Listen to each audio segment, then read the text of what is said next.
सत्यानन्दचिदात्मने सर्वान्तरात्मने श्रीमद् वेङ्कटेशाय मङ्गलम्। स्वतः सर्वविदे सर्वशक्तये सर्वशेषिने सुलभाय सुशीलाय वेङ्कटेशाय मङ्गलम्। परस्मै ब्रह्मणे पूर्णकामाय परमात्मने प्रयुञ्जे परतत्त्वाय वेङ्कटेशाय मङ्गलम्। आकालतत्त्वमशान्तमात्मनामनुपश्यताम् अतृप्त्यमृतरूपाय वेङ्कटेशाय मङ्गलम्।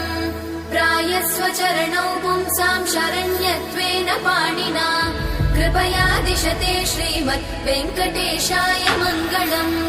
दयामृततरङ्गिण्यास्तरङ्गैरिव शीतलै अपाङ्गैः सिञ्चते विश्वं वेङ्कटेशाय मङ्गलम्।